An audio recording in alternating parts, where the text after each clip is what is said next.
Under a white, merciless sun, Roman eagles shimmer above a sea of shields and armor, the legions of the Republic dragging their sweat and iron across the sands of the East. At their head rides Marcus Crassus, richest man in Rome, hunting a victory grand enough to buy the one thing he never owned, glory, but out beyond pila range. The enemy is only dust, distant hooves, and a sky that will soon darken with arrows. In this desert, Rome's wealth and steel will count for nothing, and Crassus will learn that some gold is paid not in coins, but in blood. Marcus Licinius Crassus grew rich in a city on fire. When Rome burned, his private brigades rushed in not with water, but with offers. He bought half-collapsed houses for pennies, then rebuilt them into profit. He survived Sulla's purges, stepping over the bodies of proscribed enemies, and later lined the Appian Way with crucified slaves after crushing Spartacus, turning a rebel army into a forest of warning. By the time the smoke cleared, people joked that Crassus did not own property in Rome. Rome was his property. Yet for all his estates in silver, Crassus lived in the shadow of two names that did not need coin to be heavy: Pompey and Caesar. Pompey the Great returned from campaigns to roaring crowds and triumphs. Caesar's mere letters from Gaul were recited in forms like epic poetry, while Crassus's wealth drew smirks and backhanded compliments. In the first triumvirate, he bought his seat at the table with money and backing. But in the stories told at dinner afterward, he was the third name, the banker behind the legends. His fortune, piled so high it seemed to scrape the Capitol, began to feel like ash in his hands. So when the map of the Republic unrolled toward the east, toward Parthia, deserts, and King Crassus saw more than new provinces. He saw a stage. One great victory, he believed, could weld his name to theirs, not as the rich one, but as a conqueror in his own right. Glory, not gold, was the prize he chased as he looked beyond the Euphrates, toward a war he thought would finally silence Rome's laughter.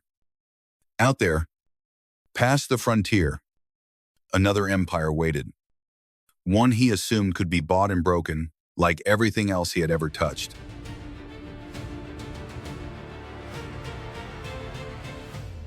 To the east of Rome's marble and brick stretched a different kind of empire, stitched together not by walls and roads, but by horizons.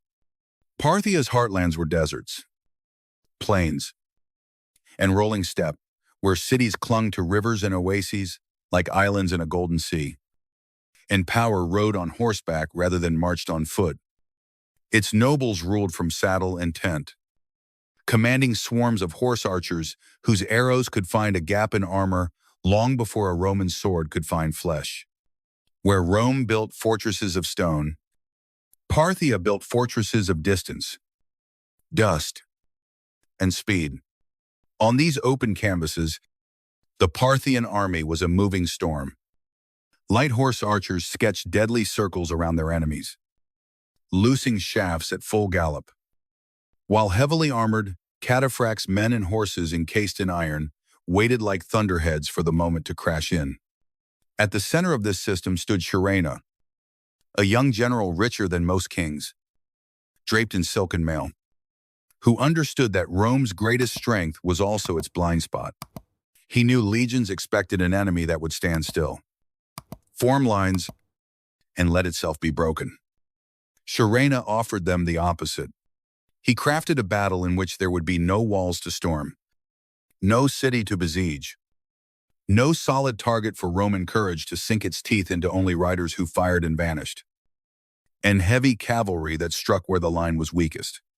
In the Senate, Parthia was dismissed as just another Eastern kingdom, a prize to be claimed by the next ambitious proconsul.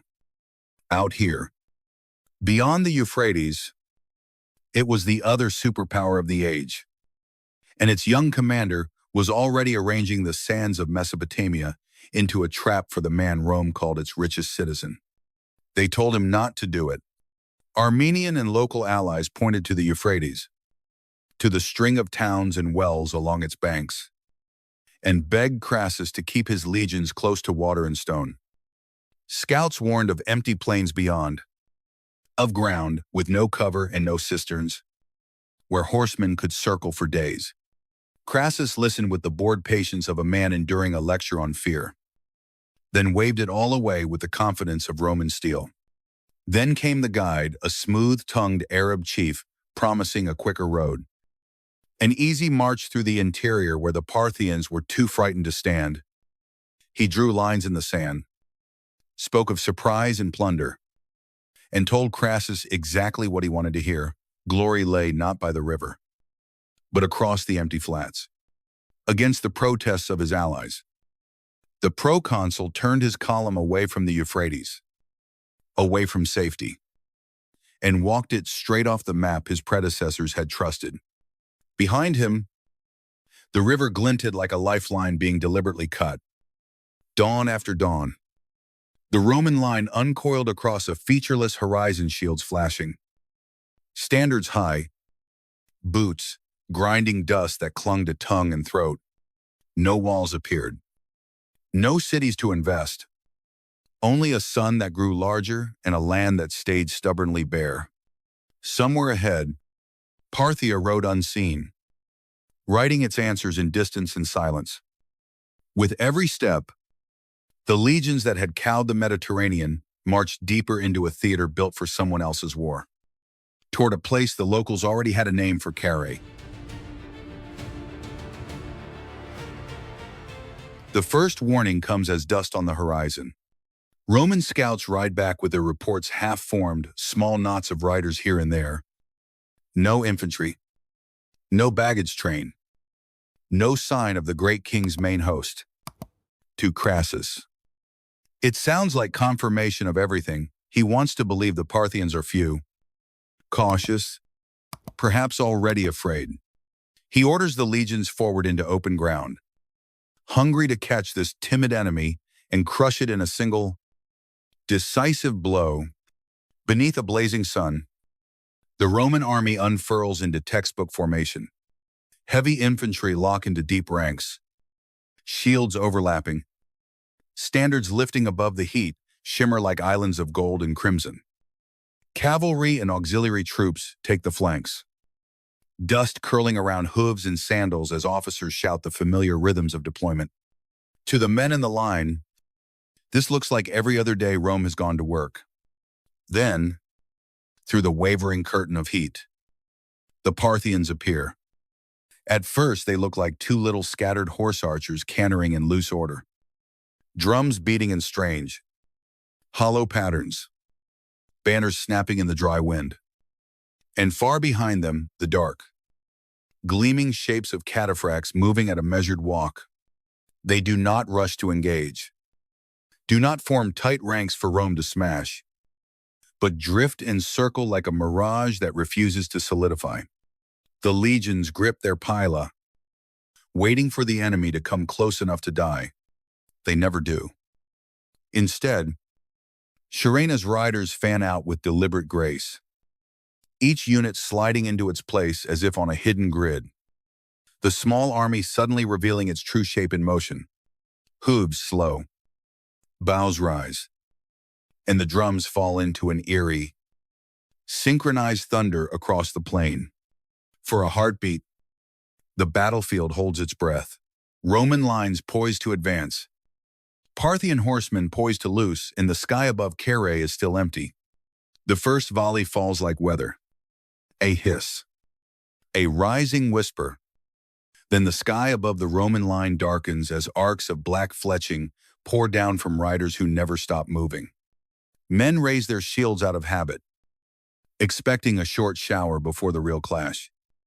But the arrows keep coming, drumming on bronze, biting into exposed arms and faces, punching through mail at unlucky angles. Out on the rim of vision, Parthian horse archers canter in wide circles just beyond pilum range, loosing, turning, loosing again, their silhouettes rippling in the heat like ghosts that refuse to be caught. Crassus centurions bark, the old commands. And in frustration, the front ranks hurl their pila at the distant horsemen, heavy shafts sailing out only to thud into empty sand, or the backs of retreating targets already slipping away. A few Parthians tumble from the saddle to brief cheers, but the circle closes again, unbroken, and the gap between what the Romans can see and what they can reach yawns wider with every heartbeat. Under that endless, open sky, there is nowhere to hide. Only a thin wall of shields against a storm with no visible source. The order comes, ragged but unmistakable testudo. Shield edges grind together as legionaries crouch and lock themselves into a living box. Fronts braced, sides sealed, roofs hammered into place overhead. Inside, the world shrinks to breath and darkness and noise, the crash of arrows on wood, the metallic shriek when a head bites into a boss, the dull, wet sound when a shaft finds a gap and someone gasps or screams.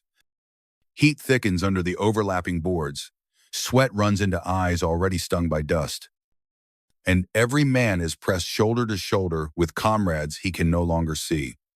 Rome's proud wall of shields, built to advance and kill, has become a cramped, rattling coffin on the open plain, cowering beneath an endless sky that spits death but offers no enemy to strike back at. To the Romans inside that rattling shell of shields, the arrow storm feels supernatural, as if the sky itself has turned against them. But pull back from the choking dust and the screams, and you can see the machinery behind the miracle. Behind the circling line of horse archers, camel trains plod steadily across the plain beasts, laden not with food or tents, but with bundled shafts, spare bows, and fresh quivers. Riders trot back in small groups, trade empty leather cases for full ones, and return to the ring without the rain of arrows ever thinning. This is not a wild charge gone out of control. It is a schedule. Surena is spending his ammunition like a banker spends coin, knowing exactly how much pain each load of arrows can buy. Where Roman commanders assume every enemy must eventually shoot dry, Parthia has turned the battlefield into a conveyor belt, with logistics flowing smoothly through the dust just out of Pilam range. The legions are waiting for the moment when the hail slackens, and they can finally advance yet hour after hour. The sky remains full of black fletching, back under the shields. That steady impossibility eats at their nerves.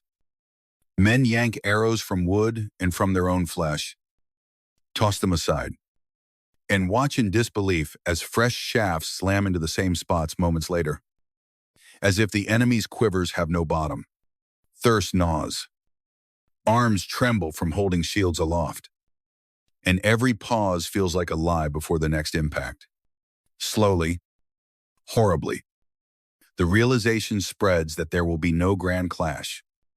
No line to break, only this grind. This slow bleeding of strength and hope. Parthia is not trying to smash Rome in one heroic stroke. It is killing the legions one arrow, and one exhausted minute, at a time.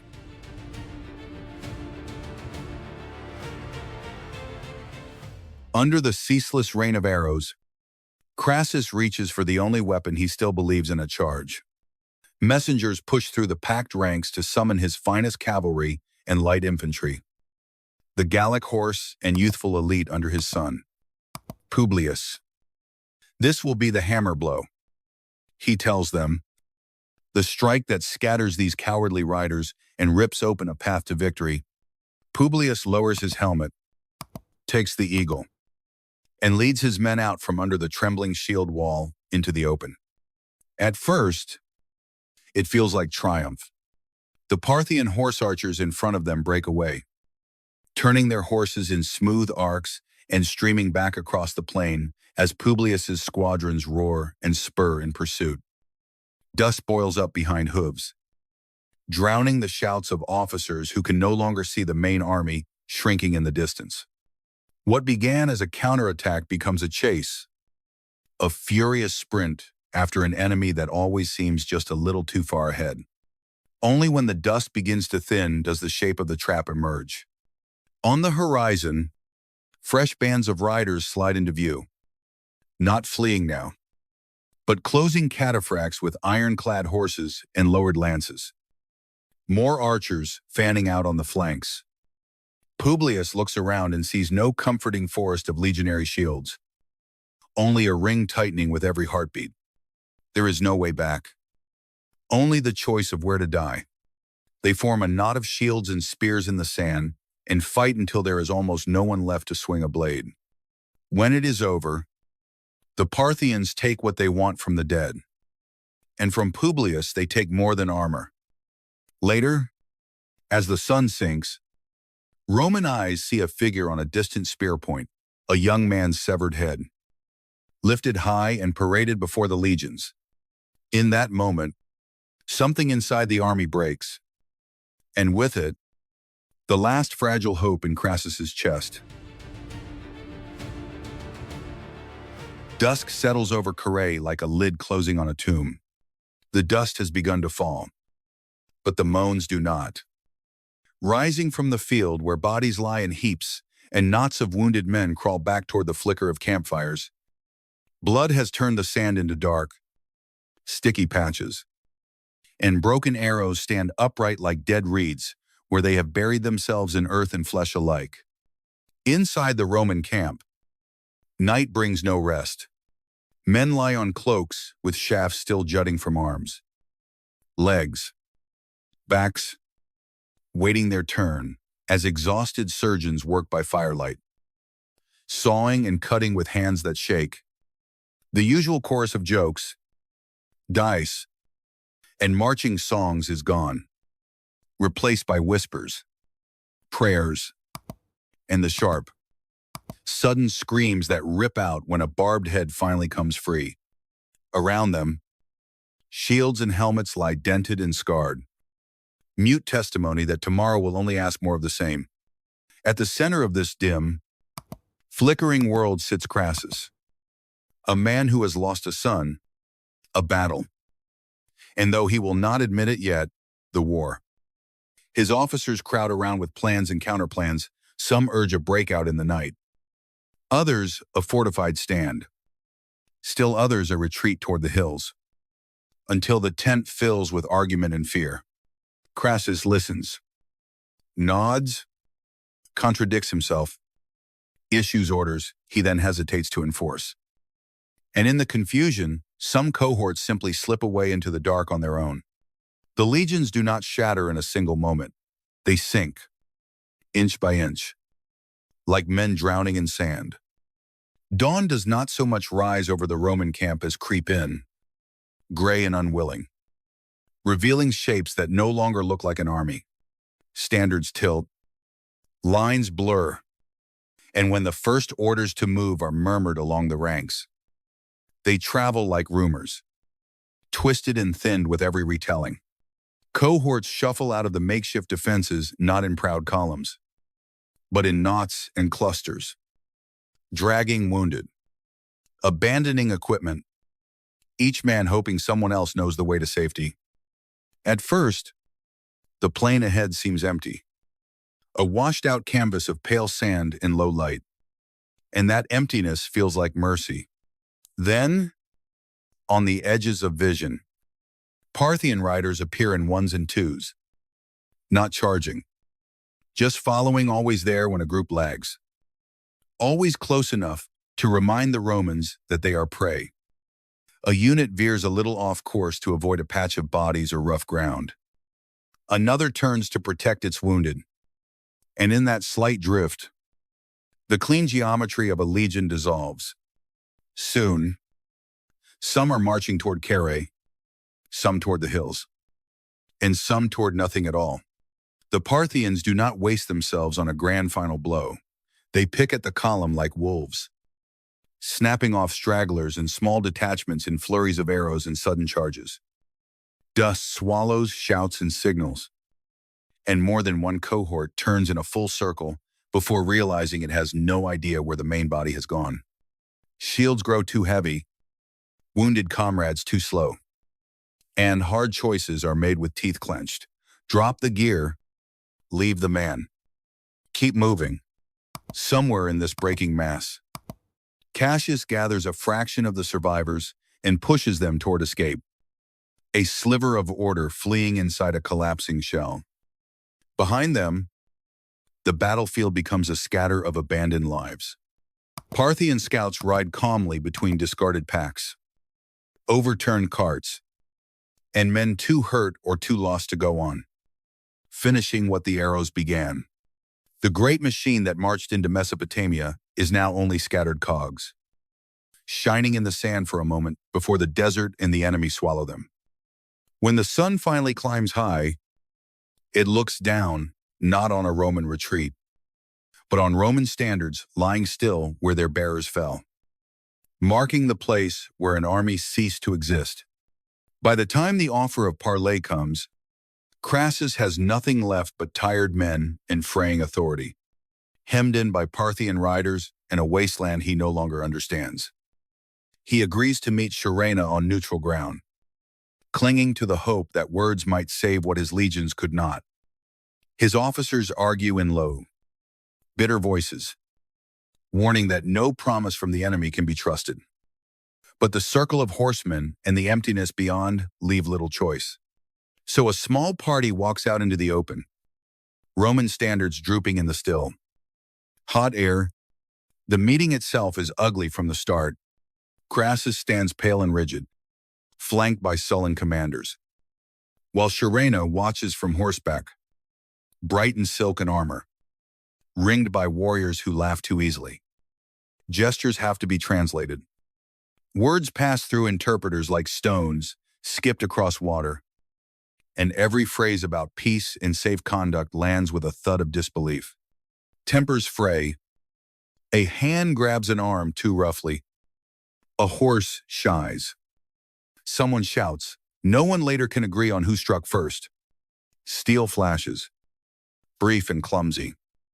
In the confusion, Crassus is dragged, struck, and in a flurry of blows and dust, he simply disappears beneath the struggle. Not as a hero on a rampart, but as an old man knocked down in a brawl. When the dust settles, there is no grand speech, no dramatic last gesture, only a still body on the sand and Parthian voices arguing over what to do with it. So ends the richest man in Rome, not in the marble glare of the Forum, but faceless in a waste of dust. He marched into chasing a glory he never truly understood. The story that traveled back to Rome was not just that Crassus died, but how his enemies chose to frame his death. In one version, the Parthians took his severed head, heated a pot of gold until it ran like liquid sunlight, and poured it into his open mouth as his corpse lay silent. In another, they set that same head on stage in a parody of a Greek tragedy, having an actor declaim Crassus's lines while molten metal gleamed nearby.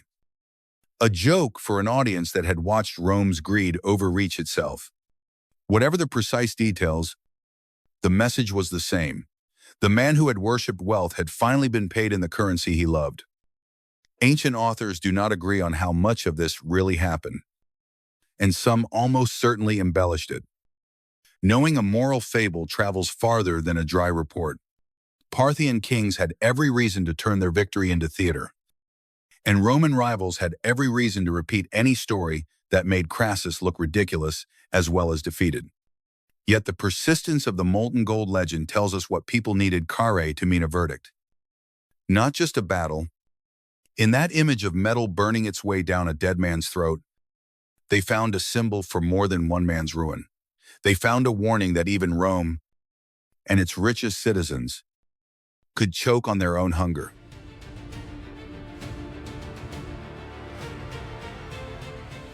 In the reckoning of empires, Carrhae is not just counted in bodies, but in eagles. 7 legionary standards vanish into Parthian hands along with thousands of Roman dead and captives. And for a state that worships its military symbols, that loss strikes deeper than any wound in flesh. Those captured eagles are paraded and displayed in the East as trophies, proof that Rome can be broken under an alien sun. In the Senate and the streets, their absence hangs like a question that no orator can quite shout down. For decades, the ghosts of those standards stalk Roman politics. Ambitious men speak of avenging Crassus and punishing Parthia. But the memory of legions bled dry in the desert makes even the boldest think twice about marching too far from rivers and stone. It will fall to Augustus, the careful architect of a new order. Not to repeat the gamble, but to undo part of its shame with diplomacy, bargaining the eagles back instead of throwing more lives into the sand. Even then, the story is told as if he has retrieved pieces of Rome's very soul from captivity. From that day on, any map unrolled in Rome with an arrow pointing east carries a shadow behind its ink. Generals plan their routes with one eye on water and retreat. Senators whisper the name Parthia with a respect earned in Roman blood. And every dream of pushing the frontier deeper into Asia must pass through the memory of Carrhae. The legions that once seemed built to crush the world discovered their limits under a sky full of arrows, facing an enemy they had never bothered to understand. In that failure, Crassus did more than lose an army. He taught Rome to fear the desert beyond the Euphrates.